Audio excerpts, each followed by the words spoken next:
Sejam bem-vindos ao programa Sociedade e Direito. Você nos acompanha na TV Universitária, canal 14 da Multiplay, também nas nossas redes sociais. A gente está gravando aqui no estúdio Manuelito Eduardo Campos, do Centro Universitário Grande Fortaleza. Bom, gente, hoje a gente está trazendo um tema bastante polêmico. A gente tem até dúvida do que perguntar primeiro, porque são tantas coisas para a gente conversar. E eu trouxe aqui o advogado e ex-servidor público do INSS, Renan Félix, que trabalha com isso já há muito tempo e agora especificamente atuando na área, advogando na área. E para debater com a gente chamou também o Lennon Félix, são irmãos, né? São irmãos dois, atuam na área. E a gente vai debater um pouco sobre a reforma da Previdência, sobre a importância da Previdência Pública, né? Essa história aí do INSS que a gente tanto ouve falar. Renan, Leno, sejam bem-vindos ao programa Sociedade e Direito. A gente já agradece aí o tempo de vocês para estar debatendo. E vamos começar logo no clímax. Diz que toda história tem uma introdução, tem um clímax. Vamos inverter esse negócio. Meus amigos, a gente está passando por essa fase de mudança, né, de perspectiva de mudança. Hoje o governo já disse que espera algumas modificações nesse projeto. Claro, projeto grande desse que vai impactar. Todo começou esse debate, pelo menos até onde a gente ouve falar, que haveria um rombo ou não haveria um rombo na Previdência. Eu já sei que os dois pensam diferente. Vamos tentar aqui começar, Leno, começar aqui com sua perspectiva. Tem esse rombo que dizem que em 2018 chegou a 290 bilhões de reais o rombo na Previdência? Se tem, o que é que a gente pode trazer sobre isso? Bem, Hamilton, primeiramente gostaria de agradecer o convite da universidade, o seu convite. E realmente é como você mesmo passou, é um tema bastante polêmico, é um tema que já vinha sendo tratado no governo anterior, do presidente Michel Temer. E só para você ter ideia da polêmica, ele passou mais ou menos 1 ano e meio para ele tramitar e no final das contas a gente sabe como foi que aconteceu. Terminou o mandato do presidente e realmente ele não passou nessa proposta, porque é um tema que envolve a grande maioria dos trabalhadores brasileiros, servidores públicos, né? Então tem essa questão muito polêmica por trás dessa proposta de emenda constitucional. Com relação ao rombo da Previdência, eu tenho um posicionamento que na verdade, esse rombo ele é fictício. Então, isso não é um pensamento só meu, é um pensamento amparado aí com base na Associação dos Auditores Fiscais. Eles fizeram um estudo até para dar fundamentos a uma CPI que foi feita no Congresso sobre essa problemática. E, na verdade, verificou-se que entre 2000 e 2015 existe um superávit de mais de 85 bilhões de reais na Previdência Social. E esse dinheiro está indo para onde? Então, na verdade, esse dinheiro, grande parte desse suposto déficit, a mídia, na verdade, como um todo, ela trata desse déficit, mas, na minha concepção, é uma ineficiência do Estado, primeiramente, em cobrar os grandes devedores. Segundo, o que a mídia não trata e o que não é passado aí pelos canais do governo, é que, na verdade, existe uma desvinculação muito grande das receitas da Previdência Social. Por exemplo, hoje a receita da Previdência, ela não trata só da Previdência unicamente, ela é uma receita da Previdência, da Saúde e da Assistência. Ou seja, então é um orçamento único. A gente sabe que os valores das contribuições eles estão destinados ao fim para qual ele foi criado. Exatamente. Sendo como a gente tem, você falou que a gente tem a DRU, né, que era a desvinculação das receitas da União, prevista lá nos atos das disposições constitucionais transitórias. Perfeito. Isso é importante para o nosso aluno também acompanhar o que a gente debate em sala de aula. Ele pega um determinado percentual e aplica onde ele quiser. Exatamente. Não é isso? Então a primeira pergunta seria essa. Como é que um sistema é deficitário se existe uma desvinculação das receitas da União, onde o próprio governo federal tira dinheiro desse orçamento para utilizar em outras ações do governo? Entendi. Então aí já vem a primeira interrogação, né? Então esse déficit que é alardeado aí na mídia, principalmente, para mim, eu entendo que ele não existe. Na verdade, existe um superávit e se realmente o orçamento fosse utilizado para o fim que ele é destinado, que ele é vinculado, por exemplo, Previdência Social, para pagar os benefícios e serviços da Previdência Social, eu acho que ele não estaria deficitário como estão colocando aí na mídia, né? E aí, Renan, essa situação? Primeira questão, né?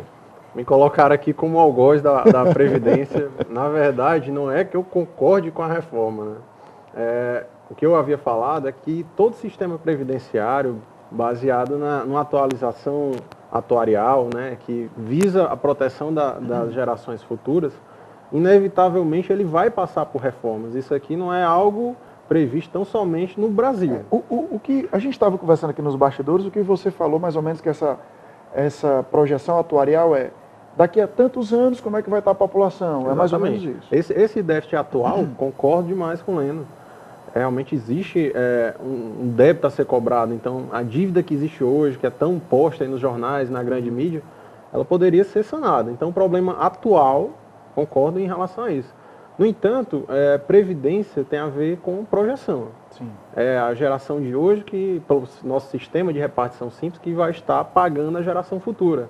Então, necessariamente, com o envelhecimento da população, a reforma tem que ser vista hoje, ou daqui a 10 anos, 15 anos.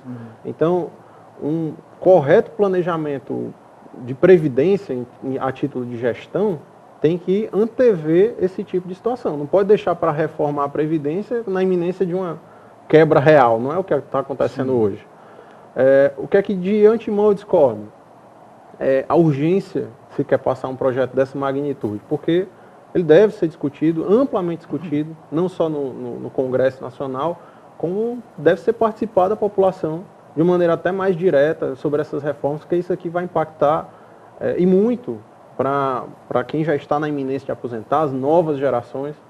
Acho que a gente vai ter a oportunidade de falar aqui que dentro desse projeto de reforma seria necessário um mínimo de 40 anos de contribuição para se ter direito a 100% da média salarial, que não é a nossa realidade hoje. Hoje nós temos uma realidade de 30 anos de contribuição para ter 100% da média. Então vamos lá, vamos trazer um pouco a realidade para cá, para a gente do Nordeste. Né? Essa reforma, Leno, pelo seu ponto de vista, se adequa à nossa realidade? É completamente execuível aqui ou não? Principalmente, a gente vê que a maioria dos advogados, pelo menos assim quem está de fora da área previdenciária, advoga para a área rural. Né, que são os mais afetados, né, são mais afastados aí do auxílio de um governo como forma geral. Aqui não vai numa crítica nem governo A, B ou C, mas geralmente está mais distante. E que geralmente os advogados chegam para dar esse auxílio, então eles buscam, né, a própria defensoria, buscam o Poder Judiciário. Essa nova realidade se adequam a eles dentro da nossa realidade do Nordeste e voltada aí principalmente para a aposentadoria rural. Hamilton, eu vejo com muita preocupação essa reforma da Previdência, principalmente quando ela é voltada para os trabalhadores rurais.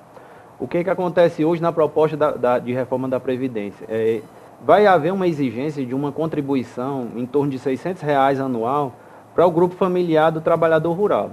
Ou seja, como é que acontece hoje na realidade? O trabalhador rural, para se aposentar, ele tem que ter a idade mínima, um homem 60, mulher 55, e ele tem que comprovar 15 anos de atividade rural no período anterior ao requerimento dele no INSS. Isso hoje? Isso hoje. Tá. Então, hoje eu tenho a minha idade lá, eu sou homem, tenho 60 anos, moro lá com a minha família, trabalho no campo, e eu quero me aposentar. Eu dou entrada no INSS, hoje eu não tenho que contribuir para o sistema, ou seja, eu não pago mensalmente uma contribuição como trabalhador urbano, por exemplo. O que eu tenho que comprovar para a Previdência Social, na verdade, são 15 anos anteriores de trabalho rural, ou seja, que eu trabalhei com o meu grupo familiar, com meu pai, minha mãe, enfim. Que é a nossa realidade aqui. Que é a nossa realidade. E no nosso grupo familiar hoje de trabalhador rural, praticamente ele lida com a agricultura de subsistência. O que é essa agricultura? Eu planto para me alimentar e para alimentar minha família. Ou seja, eu não tenho um excedente que eu comercializo no mercado local. E a proposta hoje ela vem trazer exatamente isso, que essa comercialização incida um percentual em torno de R$600 anual. Então ela vai onerar bastante a família do trabalhador rural e eu vejo com muita preocupação e, na verdade, um retrocesso muito grande com relação à garantia do direito social do trabalhador.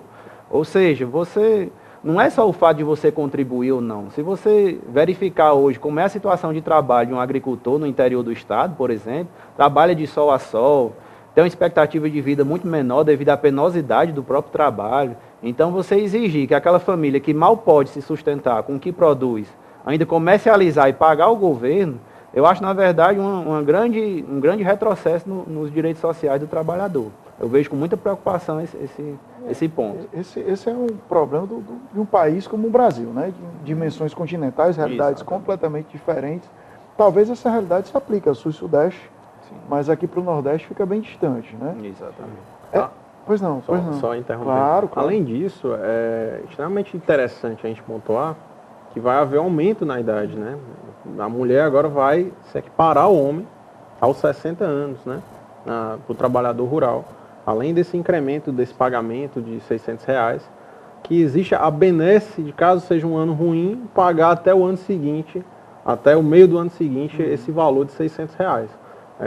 Enquanto servidor público, né, infelizmente eu pude presenciar esse estado de calamidade mesmo, que o trabalhador rural cearense, nordestino, acho como um todo, vivencia.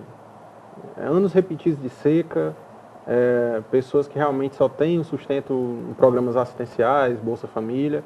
Eu acredito que a implementação dessa medida sem um estudo da realidade nordestina, sobretudo, né, vai trazer um impacto realmente muito negativo para esse tipo de segurado especial. Outra preocupação também que a gente tem eu estou agora perto de me aposentar, Renan. Que a grande maioria, quem está nessa fase no limbo, é que é complicado. Se eu me aposentei, ótimo, estou aposentado. Se ainda me falta aí uns 30 anos aí para me aposentar, também não estou preocupado agora. Mas quem está aqui, eu vou me aposentar daqui a 6 meses, daqui a 1 ano, daqui a 2 anos.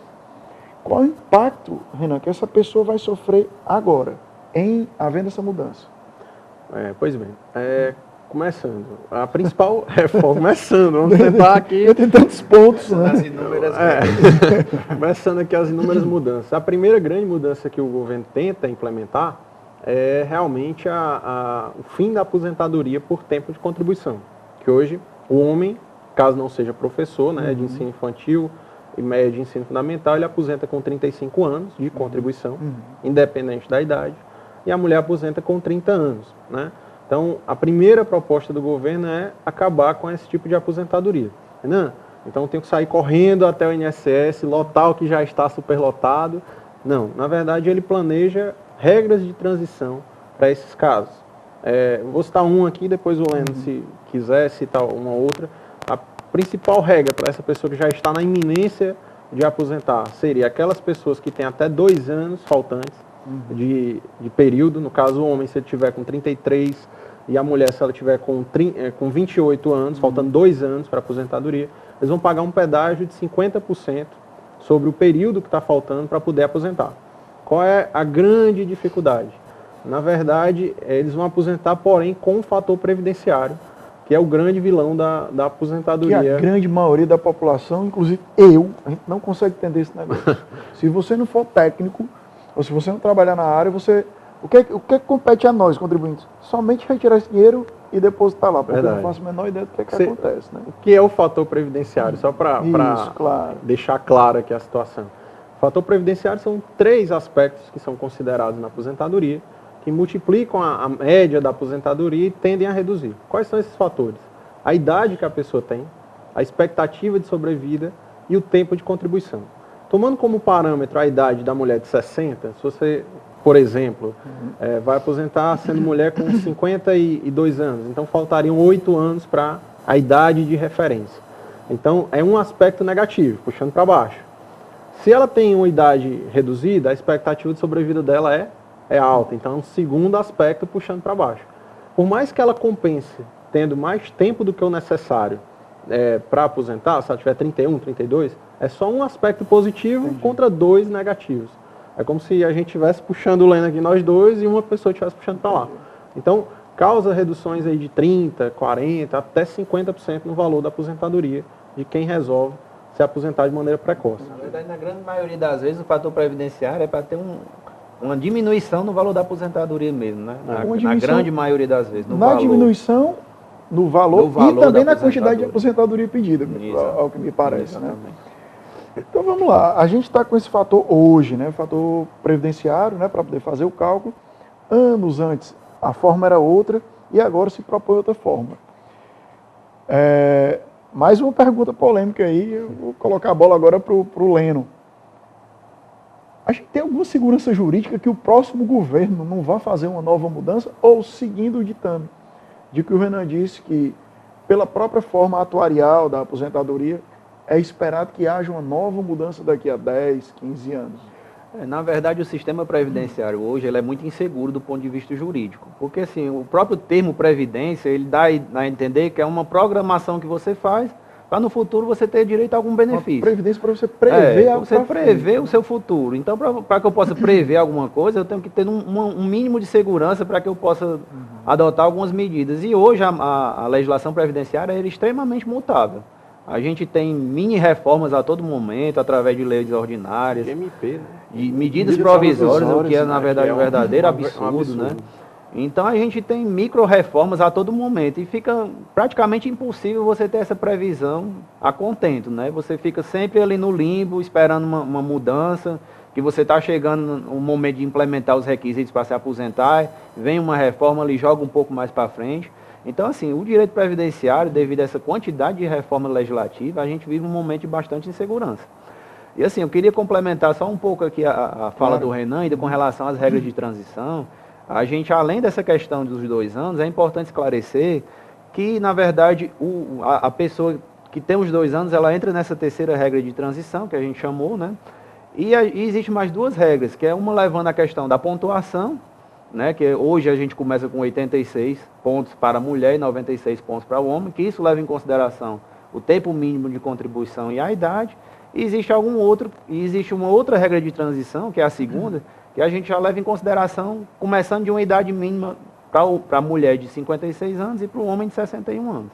Mínima para se aposentar. Exatamente, Perfeito. é uma regra de transição para não impactar. Idade. Tempo e idade. Tempo e idade. É como se a gente fizesse assim, resumindo, aposentadoria por tempo de contribuição vai acabar. Porém, quem já tem seus tempos assim de contribuição vai pegar essa transição. Na primeira hipótese que ele falou, somando idade e o tempo, se fizer 86 pontos em 2019, né, para a mulher consegue aposentar, e 96 pontos para o homem consegue aposentar. Ou, que é a segunda possibilidade que ele colocou, tem que ter o tempo, 30 anos para a mulher, 35 para o homem e uma idade mínima. Isso com 100%. Não, infelizmente não. Ainda vem a pior parte. Ainda tem essa. A parte péssima da notícia é, apesar de ser uma transição, a gente não vai aplicar a regra atual de cálculo. A gente vai aplicar 60% da remuneração, mais 2% a cada ano. Então, aqui fazendo a matemática rápida, se a mulher tem 30 anos, vai ser 60% mais 20%. Então, ela vai ter 80% da média dela. Então, de partida, sobre aquela média, vamos supor que ela tem uma média aí de R$2.000, ela já vai estar perdendo R$400, né? Porque é 80%, então vai estar perdendo 20% daquela aposentadoria. Para ela alcançar esse 100%. Pronto, para ela alcançar os 100%, segundo a nova regra, o período básico vai ser de 20 anos. Quem tiver 20 anos vai ter direito a 60% do benefício e 2% a cada ano. Na prática, você vai ter que trabalhar 40 anos para ter direito aos 100% da aposentadoria. Aí, trazendo aqui um contexto, vamos lá. Nossa sociedade hoje, o filho sai cada vez mais tarde de casa, faculdade, mestrado, doutorado, especialização. Vamos supor que você comece a contribuir efetivamente para a Previdência, no emprego fixo, né? Sem contar as oscilações, com 30 anos. Eu quero ter os 100% da minha média segundo a nova regra. Então, vai lá para 75 anos. Os meus 70 anos, considerando que eu contribuí o tempo inteiro, não fiquei desempregado, não deixei de pagar a Previdência. Uns 70 anos, um jovem senhor vai dispor... se não viesse alterado posteriormente, né? Porque ainda existe essa lacuna aí se tem uma dúvida que eu não tenho da Previdência, a idade certamente irá aumentar quando você estiver chegando próximo aos 70. Então, aos 70 anos você vai dispor de 100% do valor do seu benefício, né? Daí a necessidade de planejar, E a grande ideia do governo, desculpa interromper, é justamente trazer essa idade mínima para as aposentadorias hoje. Porque, por exemplo, o que é a grande questão de extinguir essa aposentadoria por tempo de contribuição? Hoje, você se aposenta por tempo de contribuição, não tem uma exigência de uma idade mínima. Então, tempo de contribuição, para quem não está muito... 55 anos, 50 e poucos anos, você está aposentado. Exatamente. Hoje o tempo de contribuição, 35 anos de contribuição para o homem, ele se aposenta, 30 anos de contribuição para a mulher. Não exige hoje, com 16, na legislação, 20, com 50 e pouco, uma idade mínima. Então o governo quer estar trazendo o quê? Uma aposentadoria mais tardia, justamente vinculando esse tempo de contribuição, que antigamente se chamava tempo de serviço, com a questão da idade, né? Então, na verdade, a ideia é prolongar ainda mais essa aposentadoria dos trabalhadores. Né? Acaba caindo. Prolonga o tempo, ou seja, ou diminui, dependendo da expectativa de vida, vai mais para frente, mais para trás. Isso é, enfim, uma pesquisa também, né, para poder saber, tudo é técnico. E diminui o valor a ser recebido, né? E diminui o valor a ser recebido. Isso talvez permita a qualquer governo, aplicando a desvinculação das receitas, tirar mais receita para aplicar em outros setores. Com certeza. Talvez o grande segredo seja aí também e a gente não percebe. É mais ou menos como uma mágica, né? Se chama atenção para essa mão, mas a coisa está acontecendo em situação oposta. Porque a população hoje ela tem a informação exatamente das contribuições do trabalhador urbano, do trabalhador rural, quando é o caso, ou seja, das contribuições diretas. Essa contribuição sobre o lucro das empresas, o CSLL, PIS/COFINS. Exatamente. Claro. Essa contribuição que parte dela é destinada para a Previdência Social e que, na verdade, é bastante desviada ali no meio do caminho, isso gera esse suposto déficit que a mídia lança e que não informa a população. Né? É tirado para outros setores, para a indústria, para obras públicas, né? Para a educação, eventualmente para a saúde, que a gente não...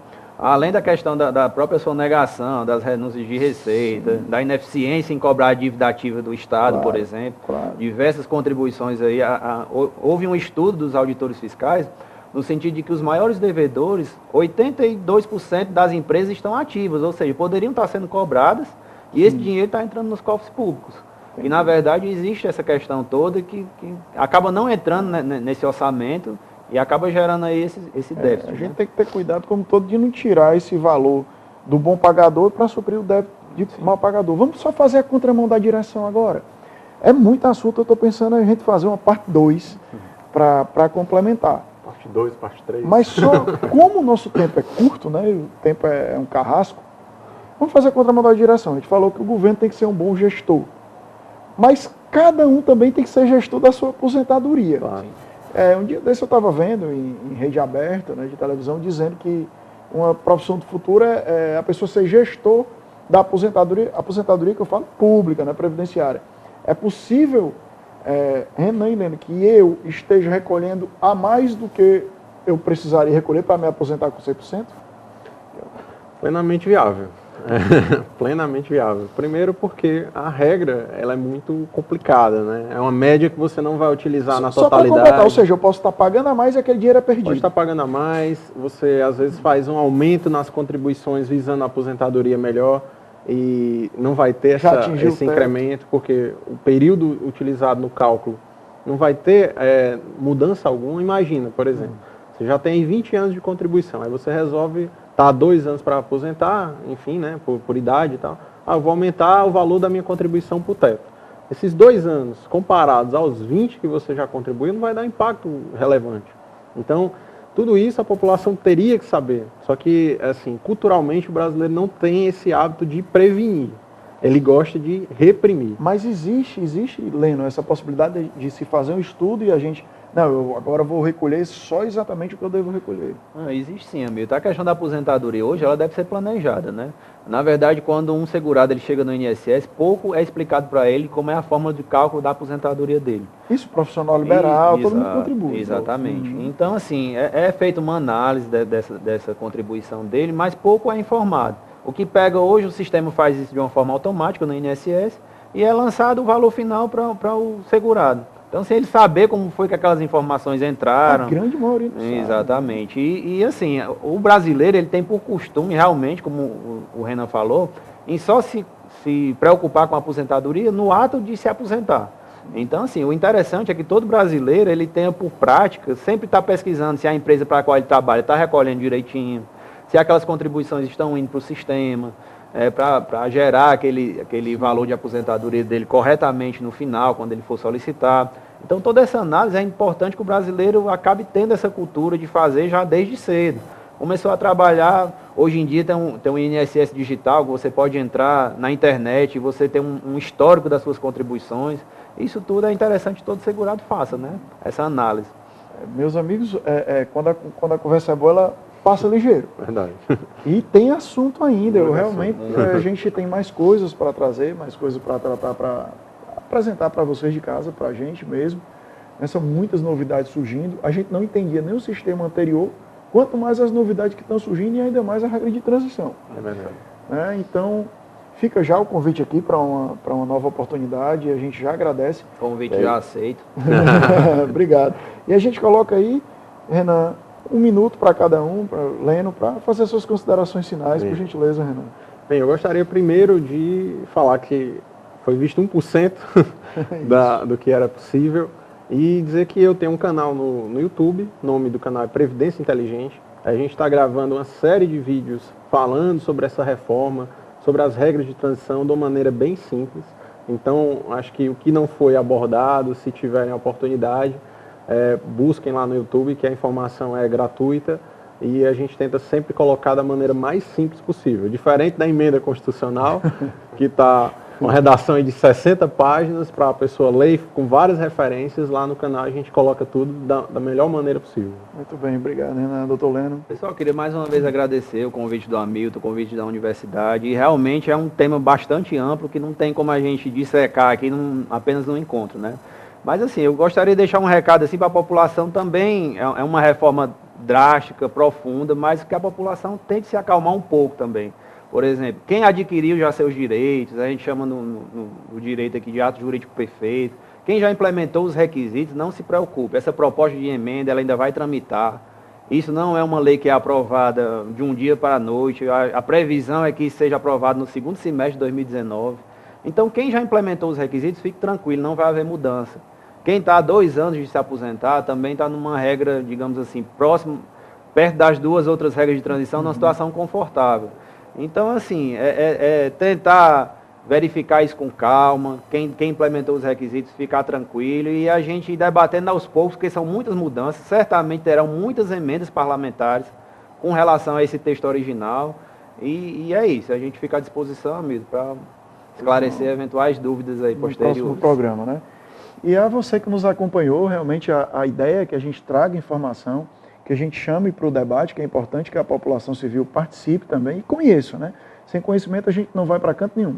Eu tenho só a agradecer a você, querendo nos acompanhar, vá lá nas redes sociais, no YouTube, coloque lá Unigrande, Centro Universitário Grande Fortaleza, a gente também está no Instagram e no Facebook.